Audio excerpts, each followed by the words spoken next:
Hey, what's going on guys, it's Rated here and welcome back to the channel. Today I've got you guys another video, and in this one we're going to be going over the best settings for Call of Duty Modern Warfare and also Warzone as the games are combined at this current stage.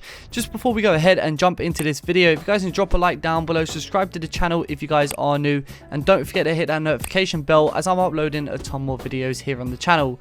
This video is very informative and these are my personal settings that I'm using to get the most out of my FPS, and not only that, overall be a better player. Hopefully you guys do enjoy it, and with that out of the way, let's jump into it.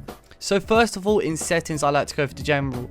I like to play on a controller. Some people play on mouse and keyboard. It is just personal preference at this moment, but I feel like playing with a controller on PC gives you that more advantage over if you're playing on console with a controller anyways, as you guys can take advantage of the field of view as you guys are seeing right now. My field of view is set at 105 and I find it's perfect if you are making a transition from console to PC. And as you can see under the advanced option, I have my ADS field of view on affected.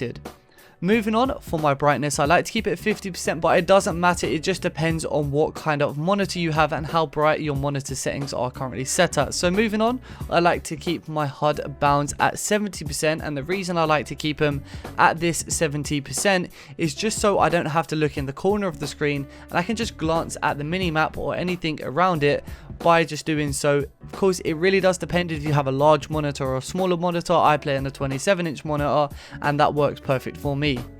Moving on, I keep everything else the same as you guys can witness right now. I keep my mini-map shape square as that is the best one, which I'm pretty sure everybody knows.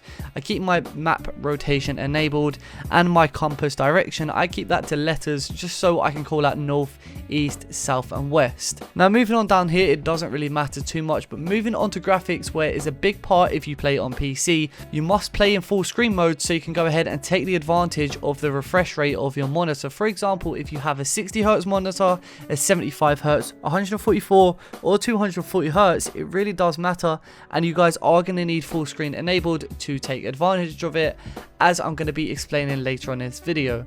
But as you can see, render resolution is just set at your monitor resolution. If you guys are struggling to get FPS, just thumb that down to a lower percentage. For example, something like 50%, but of course you will be playing in 720p opposed to 1080p, and of course you can scale it up if you want to play in 4K. For aspect ratio, change that accordingly to what monitor you have. So if you have an ultra wide, change it to an ultra wide setting. The most important thing I would like to mention is sync every frame. Make sure that is disabled, so VSync is disabled. You guys can take advantage depending on what monitor you have, like I did mention before. For custom frame rate limit, this is very important. So if you're running on a 60Hz monitor or even a 75, 144 or 240Hz monitor, you guys want to set your frame rate limit accordingly. So if you're running 144Hz, make sure your frame rate limit is also at 144 so you can take advantage of the hertz that your monitor provides. Like I did say, I'm running 60Hz at the moment, which I'm in the process of upgrading, but what you guys want to do if you're running on a standard 60 or 75Hz, keep your FPS at 100 as this will be the most stable. Of course, change it depending on what FPS you guys can handle and depending on what graphics card you currently have.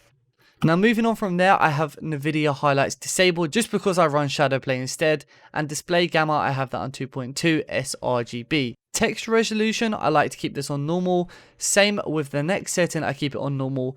Then for particle quality, high, and bullet impacts and spray enabled. Tessellations as all. Then shadow map resolution normal enabled. Particle lighting low, and DirectX ray tracing disabled. Of course, this does depend on what graphics card and monitor you have. Moving down here, I have it on SMAA 1x, depth of field disabled, 1 filmatic strength disabled, and film grain set to 0.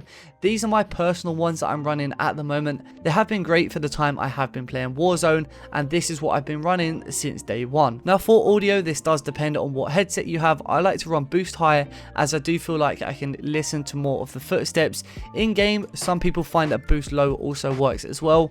I'm running the Astra A40 TRs at the moment, so boost high is working very well. Now that's the settings I have for you in this video. Of course, if you're not playing on PC, just take down the settings that you can on console, as I did already do one of those, as I had already posted one of those here on the channel for console players, so I will leave that in the top right hand corner of the screen. Other than that, if you guys have any questions, leave it down in the comment section below, and I hope to see you guys in my next video. Peace.